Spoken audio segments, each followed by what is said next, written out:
Hello दोस्तों, खुशामदीद, नमस्कार, सत श्री अकाल। हमारे इस यूट्यूब चैनल फेमस पर आने के लिए आपका धन्यवाद। अगर आप हमारे इस चैनल फेमस पर नए हैं तो इस चैनल को सब्सक्राइब कर लें और बेल आइकन को दबा दें ताकि हमारी हर वीडियो आप तक आसानी से पहुंच सके और हमारे वीडियो से आप फ़ायदा उठा सकें। आइए अब शुरू करते हैं हम इस वीडियो को। दोस्तों, आज इस वीडियो के अंदर हम आपको बताएंगे कि कॉफ़ी का आविष्कार कब, किसने और कैसे किया, किस तरह ये कॉफ़ी दुनिया के सामने आई और ये कॉफ़ी पीने का प्रचलन कैसे शुरू हुआ। आखिर वो कौन सी परिस्थिति थी जिस परिस्थिति ने कॉफ़ी को दुनिया के सामने लाने में सहायता दी। किस देश ने सबसे पहले कॉफ़ी का इस्तेमाल किया और किस तरह ये अलग अलग देशों में आया और कॉफ़ी ये प्रचलित हुई पूरी दुनिया के अंदर। कॉफ़ी का आविष्कार लगभग 800 एडी के आसपास इथोपिया देश में रहने वाले एक चरवाहे ने, जिसका नाम खालिद था, उसके द्वारा यह हुआ। आपको यह सुनकर बहुत दिलचस्प लग रहा होगा कि क्या एक चरवाहा ने कॉफ़ी का आविष्कार किया था। जी हाँ, आप बिल्कुल सही सुन रहे हैं। कॉफ़ी का आविष्कार एक चरवाहे द्वारा ही हुआ था जिसका नाम खालिद था। यह कहानी वाकई ही बहुत दिलचस्प है। आइए इस कहानी की शुरुआत करते हैं। आइए हम बताते हैं कि किस तरह इस कॉफ़ी का आविष्कार एक बकरे द्वारा हुआ। इथोपिया के अंदर खालिद नाम का जो चरवाहा था, वो रोज़ाना अपने बकरे को चराने के लिए घास के मैदान में ले जाया करता था और उसने धीरे धीरे यह नोटिस किया कि उसके बकरे जब कुछ खास तरह के फल खाते हैं तो ज़्यादा एनर्जी में लगते हैं और वो ज़्यादा फुर्तीले हो जाते हैं। खालिद को यह बात बहुत अजीब लगी कि आखिर इन फलों में ऐसा क्या है कि बकरे जिसे खा करके बहुत फुर्तीले हो जाते हैं। उसने इन फलों को खाने का और ये पता लगाने का कोशिश किया कि आखिर इन फलों में ऐसी क्या चीज़ है जो बकरों को फुर्तीला बना देती है। उस समय यमनी सूफ़ी इथोपिया की यात्रा बार बार किया करते थे अपने स्पिरिचुअल यानी धार्मिक कामों के लिए। इन्हीं यात्राओं के दौरान यमनी सूफियों ने एक बार एक जगह से गुजरते हुए कुछ पक्षियों को कुछ फल खाते देखा तो वह वहीं रुक गए।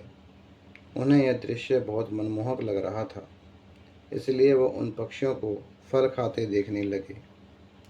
कुछ देर के बाद उन्होंने देखा कि पक्षी फल खाने के बाद बहुत फुर्तीले और एनर्जेटिक लग रहे हैं। उन्हें यह बात बहुत हैरान करने लगी कि आखिर इन फलों में ऐसा क्या है कि इन फलों को खाने के बाद पक्षियाँ फुर्तीली हो गई हैं। यात्रा करते हुए सूफी भी बहुत थक चुके थे और उन्हें भी कुछ फलों की आवश्यकता थी जिसे खाकर वह अपनी भूख मिटा सकें। इसलिए उन्होंने इन फलों को खाने का निर्णय लिया ताकि वह यह पता लगा सकें कि आखिर इन फलों में ऐसा क्या है कि इनके खाने के बाद पक्षियाँ फुर्तीली नज़र आने लगीं। जब इथोपिया में कॉफ़ी की खोज हुई तो उस समय इथोपिया के व्यापारी यमन को ओरिजिनल कॉफ़ी एक्सपोर्ट किया करते थे।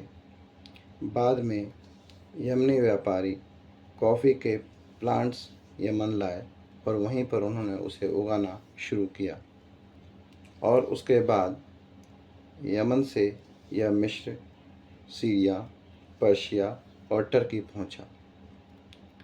क्या आप जानते हैं, यह टर्की कहवा कहा जाता था और टर्की में इतना पॉपुलर हुआ कि वहाँ दुनिया का पहला कॉफ़ी हाउस खोला गया, जो टर्की के एक शहर इस्तांबुल में था।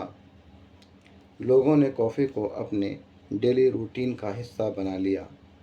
कॉफ़ी को वाइन ऑफ अरेबी यानी अरबों का शराब भी कहा गया, क्योंकि यह इथोपिया में इसकी खोज हुई थी और वह अरब से बिलोंग करते थे।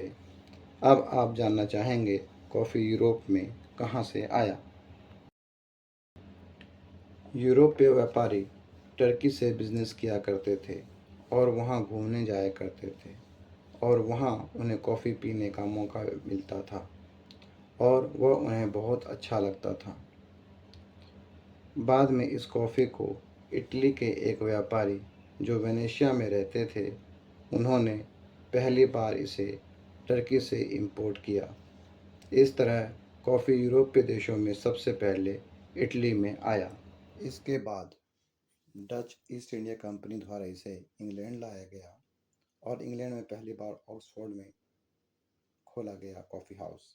उसके बाद कॉफ़ी फ्रांस की राजधानी पेरिस में आया। जब सुलेमान आगा, जो एक राजदूत थे, उन्होंने उस वक्त के फ्रांस के राजा किंग लुइस को भेंट स्वरूप कॉफ़ी से भरा एक बैग दिया, जिसे मैजिकल बेवरेज यानी चमत्कारी बेवरेज कहा गया। उसके बाद यह ऑस्ट्रेलिया, जर्मनी, स्पेन और बाकी यूरोपीय देशों में फैला।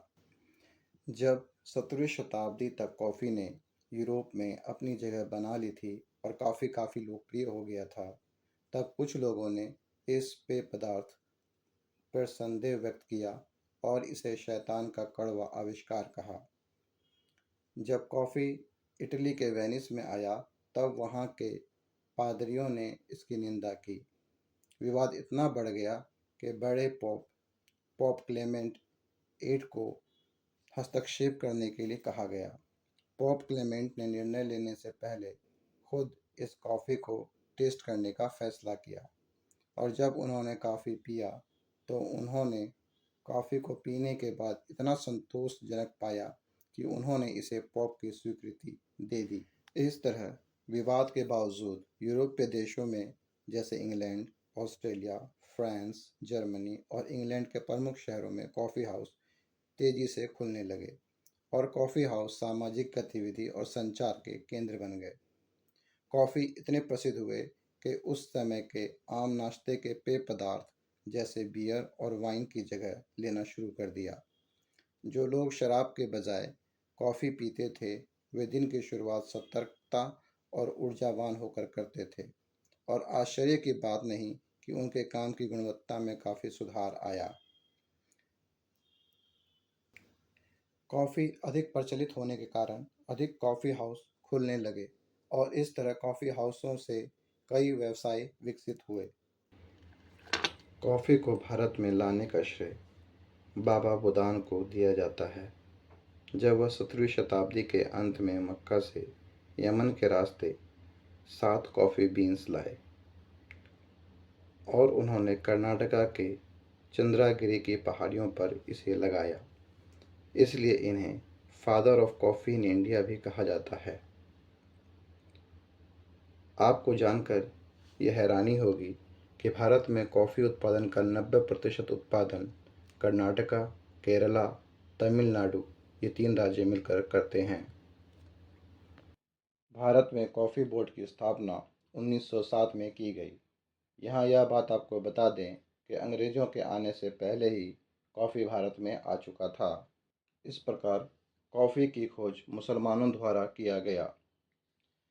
डच में इसे पहली बार कॉफ़ी कहा गया और बाद में इसे इंग्लिश भाषा में कॉफ़ी के नाम से शामिल किया गया, जबकि उससे पहले टर्की में इसे कहवे कहा जाता था, जो एक अरेबिक शब्द कहवा से लिया गया।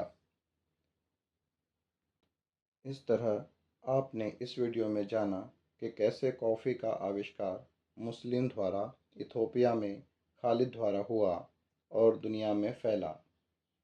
आपने इस वीडियो में यह भी जाना कि कॉफ़ी शब्द कहाँ से और कैसे आया। उम्मीद करते हैं कि इस वीडियो से आपका ज्ञान बढ़ा होगा। इस वीडियो को लाइक करें, चैनल को सब्सक्राइब करें और अपने दोस्तों के साथ शेयर करें।